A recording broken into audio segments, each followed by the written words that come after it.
আসসালামু আলাইকুম। আশা করি ভালো আছেন সবাই।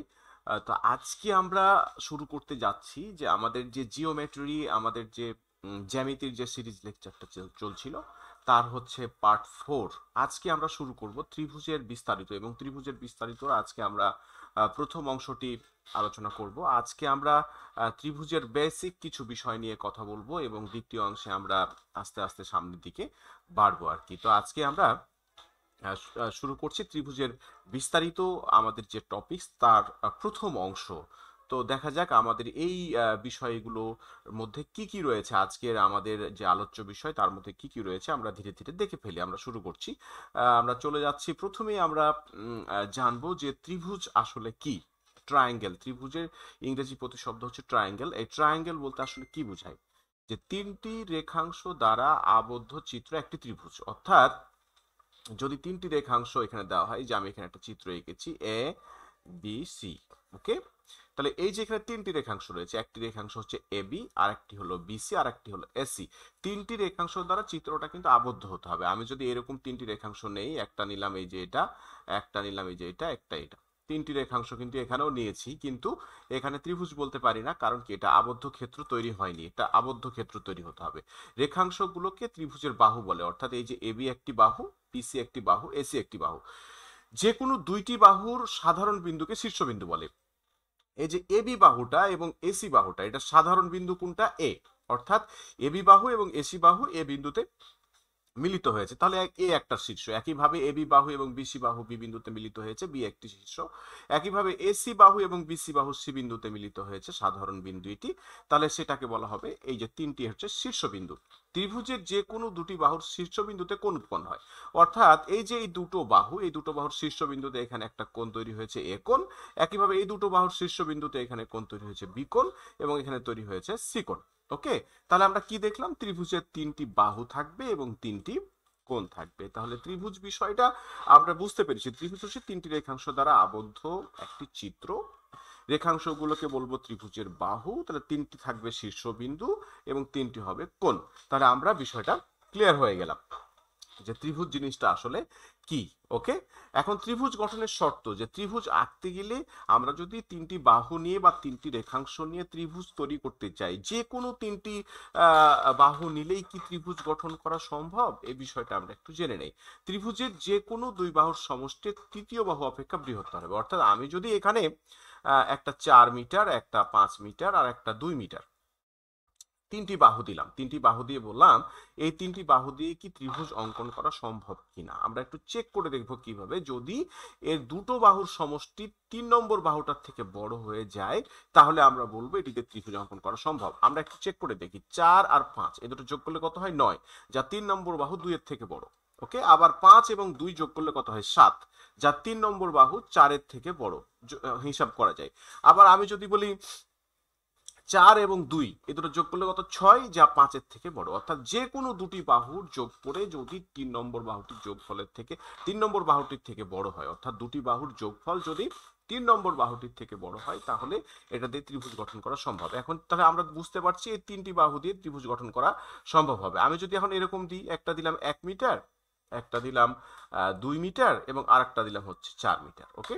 তাহলে একটা 4 মিটার বাহু দিয়েছি, একটা 2 মিটার, এবং একটা হচ্ছে 1 মিটার। এটিতে ত্রিভুজ গঠন করা সম্ভব কিনা আমরা যদি দেখতে চাই, এই 4 মিটার বাহুটা যদি আমরা এখানে এঁকে নেই, তার সাথে এখানে যদি আমরা 1 মিটার আঁকি, এবং এখানে যদি আমরা 2 মিটার আঁকি, ওকে, তবুও কিন্তু ত্রিভুজ গঠন করা সম্ভব হচ্ছে না। কেন এরকম হচ্ছে? কারণ এটা কমপ্লিট করা যাচ্ছে না। কেন? কারণ হচ্ছে এই যে 4 মিটার, এই যে দুটো বাহুর যোগফল 1 আর 2 3, এটার কথা ছিল কি 3 নম্বর যে বাহুটি তার থেকে কি হয়ে গেছে? 3 নম্বর বাহুটির থেকে ছোট হয়ে গেছে। অর্থাৎ দুই বাহুর সমষ্টি তৃতীয় বাহু অপেক্ষা বৃহত্তর হয়নি। এজন্য এই তিনটি বাহু দিয়ে কিন্তু ত্রিভুজ অঙ্কন করা সম্ভব নয়। আমরা কি বিষয়টা বুঝতে পারছি কেন সম্ভব নয়? কারণ এই যে 4 মিটার, এটা 4 মিটার, আমি যদি এখানে 1 মিটার, এখানে 2 মিটার আসি, তাহলে তো এই এই বাহুটাই তো কমপ্লিট হয় না। ত্রিভুজ তৈরি করবে কিভাবে? তাহলে ত্রিভুজ তৈরি করতে গেলে এখানে যে বাহুটা থাকবে, এখানে আমরা যে দুটো আঁকবো, সেই দুটোর যোগফল অবশ্যই 3 নম্বর বাহুটির থেকে বড় হতে হবে। অর্থাৎ আমাকে যদি তিনটি বাহু দিয়ে বলে এটি দিয়ে ত্রিভুজ গঠন করা সম্ভব হয় কিনা, আমরা যে কোনো দুটি যোগ করে দেখবো 3 নম্বরটি থেকে বড় হয় কিনা। এভাবে আমরা আমরা প্রত্যেকটা চেক করে দেখবো যে দুটোর যোগফল 3 নম্বরটি থেকে বড় হয় কিনা। যদি হয়, ত্রিভুজ গঠন করা সম্ভব, না হলে সম্ভব নয়। অর্থাৎ ত্রিভুজের যে কোনো দুই বাহুর সমষ্টি তৃতীয় বাহু অপেক্ষা বৃহত্তর হতে হবে। ওকে, আমরা তার পরবর্তীতে ত্রিভুজের কিছু বৈশিষ্ট্য, ছোট বৈশিষ্ট্য, বেসিক বৈশিষ্ট্যগুলো আমরা একটু জেনে নেই।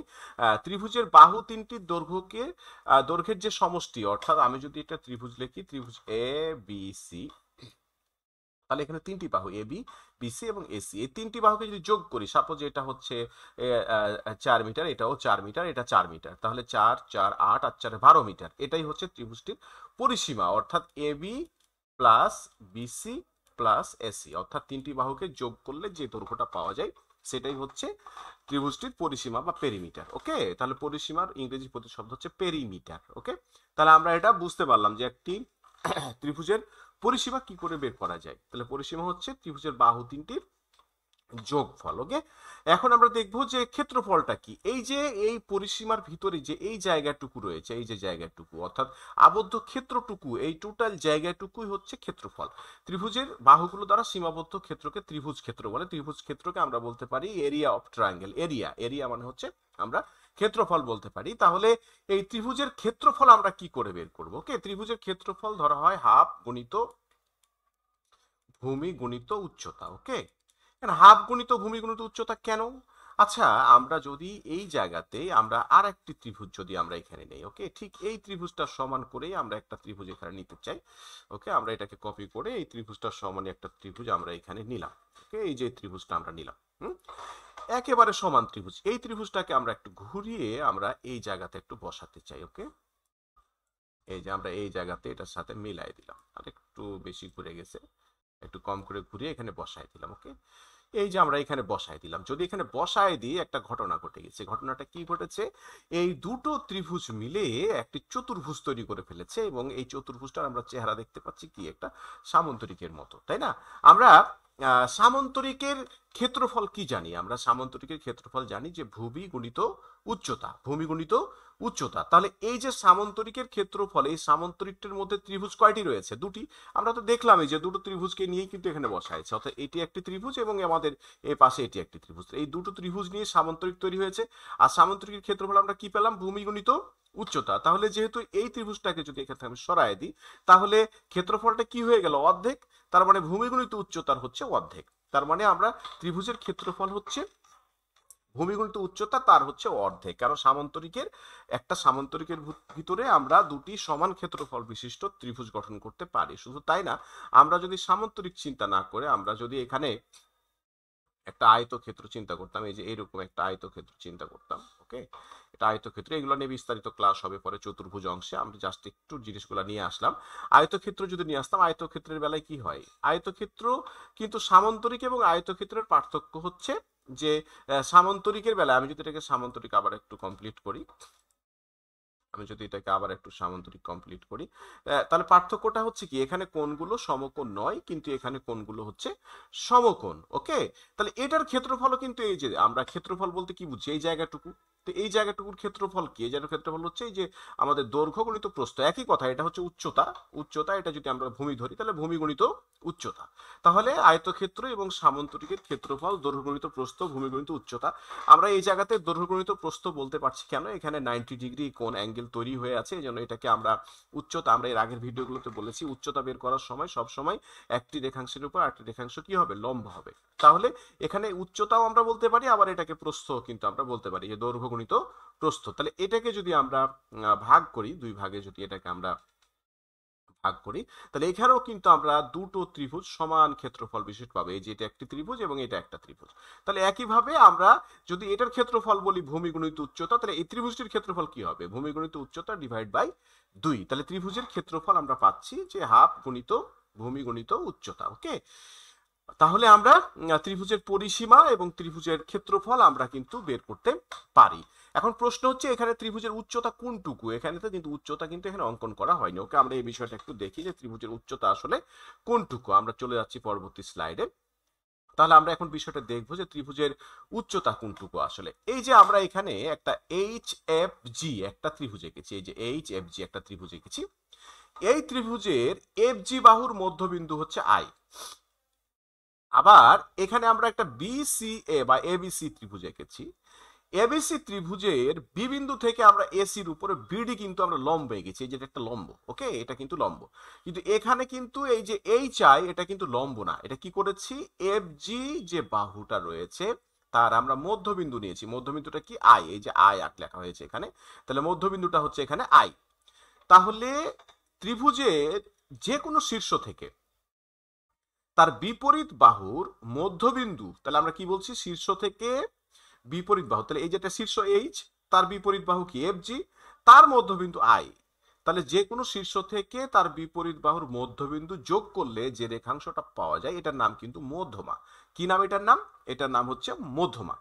কিন্তু আমরা যদি ত্রিভুজের যে কোনো শীর্ষ হতে তার বিপরীত বাহুর উপর লম্ব আঁকি, এবার কিন্তু মধ্যখানে যাব না, কি করব, লম্ব আঁকবো। যদি লম্ব আঁকি তাহলে যে লম্বটা পাওয়া যায় এই লম্বটাই কিন্তু ত্রিভুজের উচ্চতা।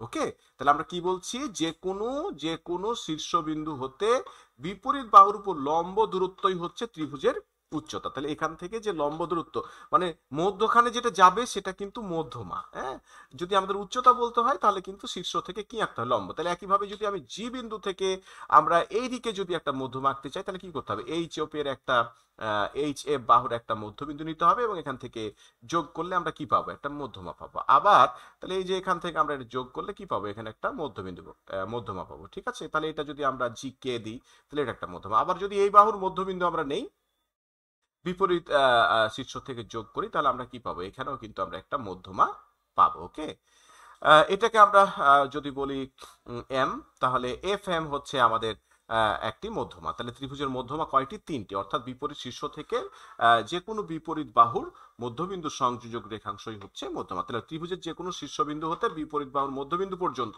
অঙ্কিত রেখাংশকে মধ্যমা বলে। তাহলে ত্রিভুজের মধ্যমা কয়টি পেলাম আমরা, মধ্যমা হচ্ছে এখানে, মধ্যমা হচ্ছে কয়টি, তিনটি। এই মজার ব্যাপার হচ্ছে মধ্যমা তিনটি কিন্তু একটা বিন্দুতে ছেদ করে। এই যে ছেদ বিন্দুগুলোর নাম কি আমরা পরবর্তী ভিডিওতে বলবো। আমরা ত্রিভুজের ভাগ কেন্দ্র, পরিকেন্দ্র, অন্তঃকেন্দ্র, নববিন্দু, বৃত্ত এগুলো সম্পর্কে আমরা জানবো। আমরা আজকে এগুলো নিয়ে কথা বলছি না। ওকে, এরপরে তাহলে ত্রিভুজের উচ্চতা, এই যে আমরা এই যে বি বিন্দু থেকে এসি বাহুর উপরে আমরা কি এঁকেছি, আমরা লম্ব এঁকেছি, এই বিডিটাই হচ্ছে উচ্চতা। আমরা যে বাহুর উপর লম্ব আঁকবো সেই বাহুটাকে কিন্তু ভূমি ধরবো। তাহলে এখানে ভূমি কোনটাকে ধরবে, এসি। একইভাবে আমি যদি এ বিন্দু থেকে এই বিসির উপরে যদি আমরা লম্ব আঁকি তাহলে সেক্ষেত্রে এটা হবে লম্ব উচ্চতা এটা, আর বিসি হবে সেক্ষেত্রে ভূমি। আবার যদি এ বির উপরে যদি সি বিন্দু থেকে লম্ব আঁকি তাহলে সেক্ষেত্রে এটা হবে হচ্ছে আমাদের উচ্চতা, আর এ বি হয়ে যাবে তখন ভূমি। তাহলে যে বাহুর উপরে আমরা লম্বটা আঁকবো সেই বাহুটা হবে আমাদের ভূমি। তাহলে আমরা এখান থেকে কিন্তু ত্রিভুজের ক্ষেত্রফলগুলো বের করতে পারি এইভাবে। ওকে, তাহলে একইভাবে আমরা যদি এই যে এই চিত্রটা এখানে নিয়েছিলাম, এই চিত্রে যদি আমরা এ বিন্দু থেকে যদি বিসি বাহুর উপরে আমরা লম্ব আঁকি, এই যে এখান থেকে এর উপরে লম্ব আঁকি, তাহলে এই লম্বটাই হবে কি, উচ্চতা, আর বিসি হবে ভূমি। তাহলে এই যে এই উচ্চতা ভূমি এর সাথে গুণ করে তাকে অর্ধেক করলে আমরা কি পেয়ে যাব, তাকে অর্ধেক করলেই আমরা ত্রিভুজটির ক্ষেত্রফল পেয়ে যাব। ওকে, এখন মজার ব্যাপার হচ্ছে যে ত্রিভুজটি যদি সমবাহু ত্রিভুজ হয়, আমরা পরবর্তীতে সমবাহু ত্রিভুজ সম্পর্কে জেনে নেব আজকেই। তাহলে এটা যদি সমবাহু ত্রিভুজ হয় তাহলে এর মধ্যবিন্দু যেটা হবে তাহলে এটা যোগ করলে হবে মধ্যমা, আবার লম্বটা আঁকলেও কিন্তু এখানে আসবে। তাহলে সমবাহু এবং সমবাহু এবং সমদ্বিবাহু ত্রিভুজের বেলায় মধ্যমা এবং এই যে উচ্চতা কি হয়, একই পয়েন্টেই কিন্তু চলে আসে। ওকে, তো যাই হোক এগুলো সম্পর্কে বিস্তারিত আরো পরবর্তীতে আলোচনা করা হবে। আচ্ছা, এখন আমরা ত্রিভুজের প্রকারভেদ সম্পর্কে একটু জেনে নেব। বাহু ভেদে বাহুর উপর ভিত্তি করে ত্রিভুজগুলোকে তিন ভাগে ভাগ করা হয়েছে। একটা হচ্ছে সমবাহু, সমদ্বিবাহু এবং বিষমবাহু। আমরা একটু ছোটখাটো করে জেনে নেই। সমবাহু ত্রিভুজ বা ইকুইল্যাটারাল ট্রায়াঙ্গেল। সমবাহু ত্রিভুজ কাকে বলে, একদম সহজ কথা, সমবাহু বুঝাই যাচ্ছে সমান বাহু, অর্থাৎ যদি ত্রিভুজের তিনটি বাহু পরস্পর সমান হয়, অর্থাৎ এবি, বিসি এবং এসি, এই যে এবিসি ত্রিভুজের এই তিনটি বাহু যদি এটা যদি 5 মিটার হয়, এটাও 5 মিটার, এটাও 5 মিটার, অর্থাৎ প্রত্যেকটি বাহু যদি পরস্পর সমান হয়ে যায় তাহলে আমরা ত্রিভুজটিকে সমবাহু ত্রিভুজ বা ইকুইল্যাটারাল ট্রায়াঙ্গেল বলতে পারি। এরপরে আমরা দেখব সমদ্বিবাহু ত্রিভুজ, ঠিক আছে, আইসোসেলেস ট্রায়াঙ্গেল। যেই ত্রিভুজের দুইটি বাহু সমান, সমদ্বিবাহু, দ্বি মানে তো দুই, সম মানে সমান, আর বাহু মানে বাহু, তাহলে সমদ্বিবাহু মানে সমান দুই বাহু। তো যেই ত্রিভুজের দুটি বাহু সমান কিন্তু তৃতীয় বাহুটি সমান নয়, অর্থাৎ এবি এবং এসি হচ্ছে পরস্পর সমান, এটা 5 মিটার হলে এটা 5 মিটার, কিন্তু এটা আর 5 মিটার হবে না, এটা 4 মিটার, 2 মিটার, 1 মিটার হতে পারে। তাহলে এই বাহু দুটো সমান, দুটো বাহু পরস্পর সমান হলে আমরা ত্রিভুজটিকে সমদ্বিবাহু ত্রিভুজ বলবো। ওকে, এরপরে আমরা দেখবো বিষমবাহু ত্রিভুজ, স্কেল এন্ড ট্রায়াঙ্গেল। যেই ত্রিভুজের তিনটি বাহুই পরস্পর অসমান, অর্থাৎ কোনো বাহুই কারো সমান না, অর্থাৎ দেখা গেল এটা 4 মিটার, এটা 5 মিটার, এটা 6 মিটার, অর্থাৎ কোনোটাই কারো সমান না, সেটাকে বলা হবে বিষমবাহু ত্রিভুজ। তাহলে আমরা দেখতে পাচ্ছি এখানে চিত্রে ত্রিভুজ এবিসি হচ্ছে একটা বিষমবাহু ত্রিভুজ। তাহলে আমরা এই বিষয়টাও কিন্তু বুঝতে পারলাম। তাহলে বাহুর উপর ভিত্তি করে তো আমরা ত্রিভুজকে তিনটা ভাগে ভাগ করতে পারলাম। এবার দেখি কোণের উপর ভিত্তি করে, কোণের উপর ভিত্তি করেও ত্রিভুজকে কিন্তু তিন ভাগে ভাগ করা যায়, একটা সূক্ষ্মকোণী, স্থূলকোণী ও সমকোণী। তো প্রথমে আমরা জেনে নিই সূক্ষ্মকোণী ত্রিভুজটা কি। সূক্ষ্মকোণী ত্রিভুজ বা অ্যাকিউট ট্রায়াঙ্গেল, অ্যাকিউট অ্যাঙ্গেল আমরা বলি সেটা হচ্ছে সূক্ষ্মকোণ। তো অ্যাকিউট ট্রায়াঙ্গেল যেটা, অ্যাকিউট ট্রায়াঙ্গেল হচ্ছে সূক্ষ্মকোণী ত্রিভুজ। সূক্ষ্মকোণী ত্রিভুজ কাকে বলে? যে ত্রিভুজের প্রত্যেকটি কোণ সূক্ষ্মকোণ, অর্থাৎ তিনটি কোণ, যে তিনটি কোণ দেওয়া থাকবে, এই তিনটি কোণের তিনটি কোণই সূক্ষ্মকোণ। সূক্ষ্মকোণ হচ্ছে 90 ডিগ্রি অপেক্ষা ছোট কোণ। তাহলে যদি প্রত্যেকটি কোণই 90 ডিগ্রি থেকে ছোট হয় তাহলে সেটাকে আমরা বলবো সূক্ষ্মকোণী ত্রিভুজ। ওকে, ত্রিভুজের তিনটি কোণ মিলে কত হয়? 180 ডিগ্রি। তাহলে এই তিনটি কোণ 90 ডিগ্রি থেকে প্রত্যেকটা ছোট হবে। দেখা গেল একটা 60 ডিগ্রি, একটা 70, তাহলে 60 প্লাস 70 কত হলো? 130, 130। তো বাকিটা হবে কত? 50। যদি 60 করে হয়, 60 60 60, 3 6 18, 180 ডিগ্রি, অর্থাৎ প্রত্যেকটা কোণে যদি সূক্ষ্মকোণ হয় তাহলে আমরা সেটাকে বলবো সূক্ষ্মকোণী ত্রিভুজ। এরপরে আসি সমকোণী ত্রিভুজ। তাহলে সূক্ষ্মকোণী ত্রিভুজের বেলায় কিন্তু প্রত্যেকটা কোণ ছিল সূক্ষ্মকোণ, কিন্তু সমকোণী ত্রিভুজের বেলায় একটি কোণ হবে সমকোণ আর বাকি দুটি হবে কি? সূক্ষ্মকোণ। কারণ তিনটি কোণই তো সমকোণ হওয়া সম্ভব না। কেন? ত্রিভুজের তিনটি কোণ মিলে কত হতে হবে? 180। এখন একটা যদি 90 হয়ে যায় তাহলে বাকি থাকলো আর কত? 90। তাহলে বাকি দুটো মিলে হতে হবে 90। এখন দুটো মিলে যদি 90 হতে হয় তাহলে এক একটা তো 90 ডিগ্রি থেকে ছোট হবেই। তার মানে কি?